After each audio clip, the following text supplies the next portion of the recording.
आज कैसे हैं आप लोग। आशा करते हैं कि आप लोग अच्छे होंगे। आज का टॉपिक मैं स्टार्ट करने जा रहा हूँ लाइट रिफ्लेक्शन एंड रिफ्रैक्शन।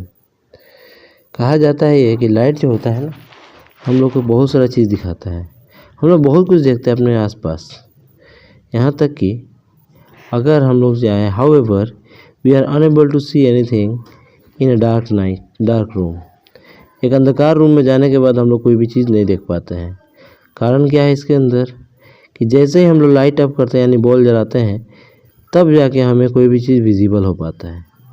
तो पहला सवाल यहीं पे दे रहा है कि व्हाट मेक थिंग विजिबल, क्या है जो हमको विजिबल कर सकता है इसमें लाइट में। दूसरा चीज़ है कि दिन के टाइम में लाइट जो होता है, sunlight, this help us to see object. Okay, you know that the sunlight help us to see anything. Next thing is when an object, how do we see that everything, how things are visible to us. Okay, an object reflect the light that fall on it. Okay, when the light fall on an object, यानी जब भी light कोई object पर गिरता है तो वो क्या करता है, रिफ्लेक्ट करता है। ठीक है, और this reflected light when received by our eyes, then we are able to see things। कहने का मतलब है कि कोई भी चीज़ तभी हमें दिखाई देता है जब हम उसको हमारा रिफ्लेक्टेड लाइट हमारे आंखों में आता है, तब हमें ये दिखाई देता है। नेक्स्ट ऑप्शन आ रहा है यहाँ पे, we are able to see through a transparent medium as light is transmitted through it. यानी ट्रांसपेरेंट मीडियम, अगर ट्रांसपेरेंट कोई चीज़ होगा तो हम लोग लाइट को देख सकते हैं उसके थ्रू।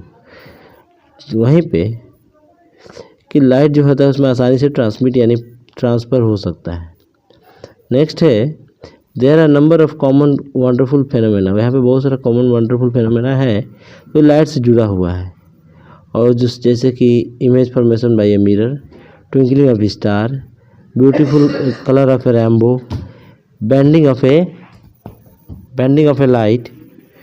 ये सारे जो होते हैं ना, इतना सारा फेनोमेना है जिसको हम लोग इसमें स्टडी करेंगे, और बहुत कुछ है इसमें जिसके बारे में स्टडी करना है।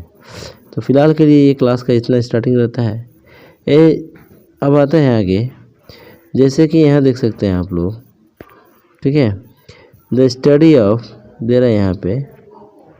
ठीक है, study of an, okay, so we can say that study of a property of a light help us to explore them.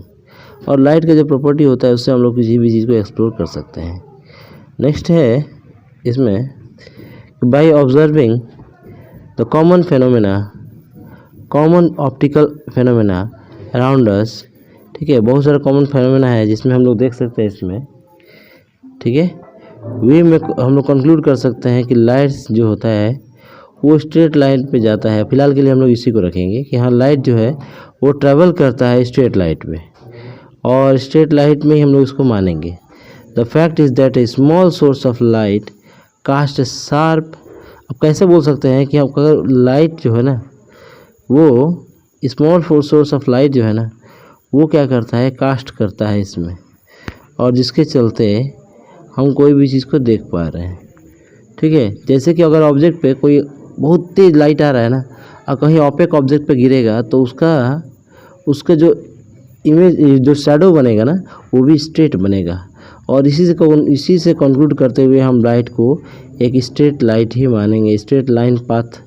Okay, straight line path of a light को ही मानेंगे कि वो रेज ऑफ लाइट इंडिकेट कर रहा है। ठीक है, यहीं पर नेक्स्ट लिखा है पैराग्राफ में। इस पैच में क्या लिखा है ये देखिए।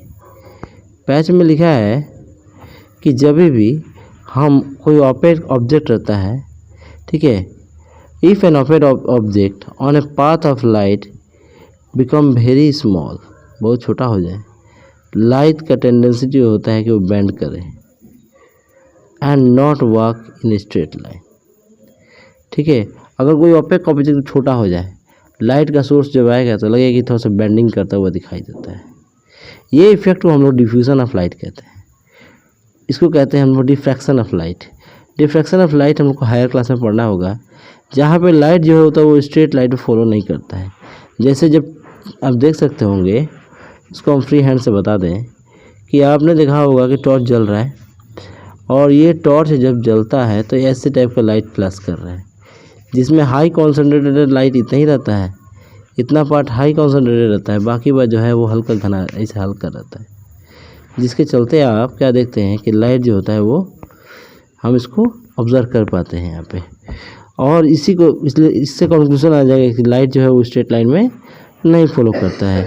और लगभग 20वीं सेंचुरी में again at the beginning of 20वीं century it become to know that the light wave theory of light, यानी शुरुआती 20वीं सेंचुरी में हमको ये मालूम चल गया था कि लाइट जो होता है ना वो वेव थ्योरी को भी फॉलो कर रहा है, जिसमें लाइट जो होता है वो ना ही जब बहुत सारा मात्रा में लाइट आ रहा है, वेव थ्योरी ऑफेंड ओके। तो कहने का मतलब है कि बहुत सारा मात्रा में जब लाइट आ रहा है तो वो पार्टिकल्स के रूप में काम नहीं करता है और ना ही वेव के रूप में काम करता है। तो कहा है यहाँ पे कि again at the beginning of 20वीं century it become known that the wave theory of light often become inadequate to treat of the interaction of the light and matter. कहने का मतलब है कि ये जो लाइट आता है ना तो वो इसको इंटरेक्शन में हम लोग कह सकते हैं कि पार्टिकल्स जो होता है वो एक्ट करता है ऐसे, ना ही वेव की तरह काम करता है ना ही पार्टिकल के रूप में काम करता है लाइट का ओके। इसीलिए कन्फ्यूजन आ जाता है यहाँ पे। True nature of light continue for some year until a modern quantum theory of light emerged, in which light is neither a wave nor a particles. The new theory recalled the particles property of light with a wave nature. ठीक है, तो यहाँ कहा गया कि light जो है ना ही मैंने कहते हैं कि ना वेव का प्रॉपर्टी शो कर रहा है ना ही पार्टिकल का प्रॉपर्टी शो कर रहा है।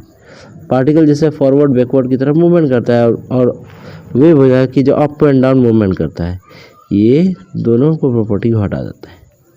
नेक्स्ट आते हैं, इस चैप्टर में हम लोग क्या पढ़ेंगे। इस चैप्टर में हम लोग स्टडी करेंगे बहुत सारे फेनोमेना, रिफ्लेक्शन का और रिफ्रैक्शन का, और इसमें मानते हुए ये करेंगे कि लाइट जो होता है वो स्ट्रेट लाइन में जाता है using a straight line propagation of light, और इसी को हम लोग स्ट्रेट लाइन में जाते हुए मानेंगे। ठीक है, और this basic nature we would try to understand in this chapter. Okay, in this chapter we will try to understand these basic natures, as well as we will study about the chapter that is reflection of light by a spherical mirror and refraction of light and their application in our